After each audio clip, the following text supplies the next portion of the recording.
एक ही केस, एक ही हालात, लेकिन दो कोर्ट ने दो विपरीत फैसले दिए। पूरी तरह से जजमेंट 180 डिग्री अलग अलग। जहां एक कोर्ट, ट्रायल कोर्ट, अभियुक्त को सीधे सजाए मौत देता है, तो दूसरी तरफ जब वो हाई कोर्ट में जाता है तो वहां जजमेंट आता है कि तुरंत इसे रिहा किया जाए। कोई भी केस नहीं बनता है। नमस्कार दोस्तों, मैं हूं सतीश मिश्र और आपके सामने फिर से हाजिर हूं वही प्रोग्राम लेकर, वही एक्सक्लूसिव खबरों का कार्यक्रम लेकर जिसका नाम है ऑफ द रिकॉर्ड बातें। ये मामला इसलिए सबसे हटकर है, सबसे जुदा है, क्योंकि इसमें जजमेंट पूरा 180 डिग्री पलट गया है। वैसे तो जब ट्रायल कोर्ट से ऊपर के हायर कोर्ट में जैसे जैसे जाते हैं तो अमूमन उसमें बदलाव के आसार जो है 50 से 60-70% तक बिल्कुल नहीं बदलता है। लगभग वही का वही दे दिया जाता है। 25% मामलों में ऐसा होता है कि कुछ नए साक्ष्य आ जाने पर या गवाह नए मिल जाने पर या और बारीकियों से और रिपोर्ट आ जाने के बाद उसमें बदलाव किए जाते हैं। और 1 या 2% में ऐसा होता है जब पूरा चीज पलट जाती है। तो उसमें पलट किस तरह से जाती है कि समझ लीजिए किसी को सजाए मौत दे दी गई है तो उसको आजीवन कारावास में उसको बदल दिया जाता है। केवल इस तरह के परिवर्तन होते हैं, लेकिन ऐसा परिवर्तन बड़ा अजीब सा केस है।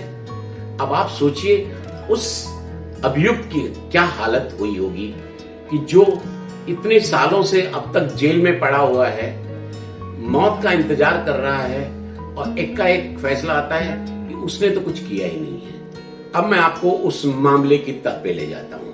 ठाणे के सेशंस कोर्ट ने रेप एंड मर्डर के एक मामले में रहीमुद्दीन शेख नाम के लड़के को यह सजा सुनाई थी। वहां पर जब केस चला तो उसमें रहीमुद्दीन को पर वहां के ट्रायल सेशंस कोर्ट ने मौत की सजा सुनाई, जबकि मौत की सजा रेयर टू रेयर मामलों में दी जाती है। और इस मामले में कोर्ट ने सीधे सबूत, साक्ष्य को किस तरह कितना सही माना या गलत माना वो हाई कोर्ट में सामने आ गया। हाई कोर्ट ने तो स्पष्ट रूप से कहा है कि जिस आधार पर यह माना गया है मामला वही पूरा गलत है, अवैध है। मुंबई हाई कोर्ट की 2 जजों की खंडपीठ के जज थे SS जाधव और PK चौहान। इन दोनों ने इस मामले को पूरी तरह स्टडी करने के बाद कहा कि निसंदेह यह एक शर्मनाक और ऐसा हादसा है जिसकी हर तरह से भर्त्सना की जानी चाहिए। यह उन 2 लड़कियों के साथ, असहाय लड़कियों के साथ एक रेप और हत्या का जो मामला है उसकी हर शब्दों में भर्त्सना की जानी चाहिए। तुरंत ही उसे जेल से रिहा करने का आदेश देते हुए खंडपीठ ने कहा कि जिस तरह से सबूतों को आधार माना गया है वो काफी नहीं है। फैसले में कहा गया है कि जब दूसरी पीड़िता का बयान एक मैकेनिकल तरीके से, मशीनी तरीके से एक्सेप्ट कर लिया गया, जबकि उसके बयान काफी अलग अलग है। खंडपीठ का कहना था कि यह बयान पूरी तरह से बचकाने, त्रुटिपूर्ण और अवैध तथ्य पर आधारित थे और जिन्हें जोड़कर एक जो निष्कर्ष निकालना चाहिए था वो नहीं किया गया है। हुआ यूं कि 9 मई 2012, आज से 9 साल पहले की यह घटना है, जब 19 वर्ष की और 28 साल की 2 लड़कियों को, ये दोनों कचरा बीनने वाली लड़कियां थीं, और ठाणे में उन दोनों लड़कियों को काम करते हुए देखकर 2 लड़कों ने रोजगार दिलाने के नाम पर,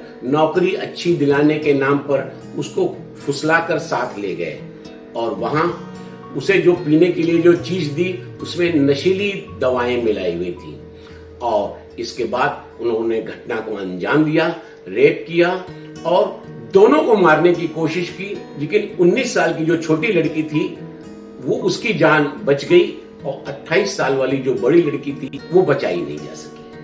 खंडपीठ का कहना था कि ये जो सबूत पेश किए गए हैं इस पे अधिक से अधिक केवल संदेह किया जा सकता है कि उसका हाथ हो सकता है।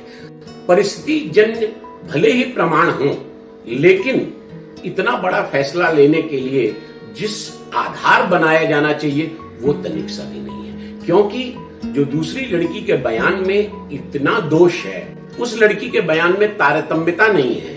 कहीं पे भी वो कभी कुछ उलझुल बयान दे रही है। जिस तरह की वो लड़की बयान दे रही है उससे घटनाओं को जोड़ा नहीं जा पा रहा है। जजों का कहना था ऐसे मामले में प्राण दंड देने का तो प्रश्न नहीं उठता। हाँ, अस्पष्ट और आधार रहित इन सबूतों को ट्रायल पे रखकर जो विचार करना चाहिए था वो किया ही नहीं गया है। इन दिनों अदालतों की इस तरह की अकाउंटेबिलिटी कहीं न कहीं लोगों को बहुत परेशान कर रही है। प्रश्न ये उठता है कि न्याय की व्याख्या क्या अलग अलग व्यक्ति अलग अलग तरीके से कर सकता है? नहीं, कानून तो सबके लिए एक बराबर है, सबकी व्याख्या एक जैसी है, तो कैसे जजेस अलग अलग तरीके से इसको कंसीव कर सकते हैं? ये कुछ परे की बात है। और पिछले कुछ सालों में अदालतों के ऐसे फैसले काफी बढ़ रहे हैं जिसमें एक ही चीज की अलग अलग कोर्ट में अलग अलग व्याख्या की गई है। इससे जितना हमारे अदालतों में अंबार लगा हुआ है मामलों का, वो बढ़ते जाते हैं। उसकी संख्या में इसलिए बढ़ोतरी हो रही है कि तनिक सा भी जिसके अगेंस्ट में ये फैसला जाता है वो ऊपरी अदालत में चला जाता है मामला, और फिर लंबित हो जाता है और सूची बढ़ती जाती है। इसमें जो वास्तविक जो पीड़ित लोग हैं वे सफर करते हैं। जैसे इमरजेंसी के बाद पुलिस का आमूल चूल रूप ही बदल गया। वो उसने जो इतना अधिकार को चखा, फिर उसने उसको कभी नहीं छोड़ा। न्याय व्यवस्था इतनी बढ़िया जो है, उसमें ऐसे कुछ जो भ्रामक फैसले, जो संदेह लोगों में पैदा कर रहे, उन चीजों से बचना चाहिए। मुझे लगता है इस पर पूरी न्याय व्यवस्था को रीसेट करने की जरूरत है, जिससे वे समझ सके कि हमें किस दिशा में एक प्रणाली से आगे बढ़ना है। अपने अपने तरीके से आप उसको जोड़ नहीं सकते। आज ये रही न्याय व्यवस्था की बातें। अगर आपको ये खबर अच्छी लगी हो तो इसे जरूर लाइक करिएगा, शेयर करिएगा और मेरे चैनल को सब्सक्राइब जरूर करिएगा। अगली बार फिर ऑफ द रिकॉर्ड की कुछ नई बातें लेकर आपके सामने आऊंगा, और तब तक के लिए जय हिंद।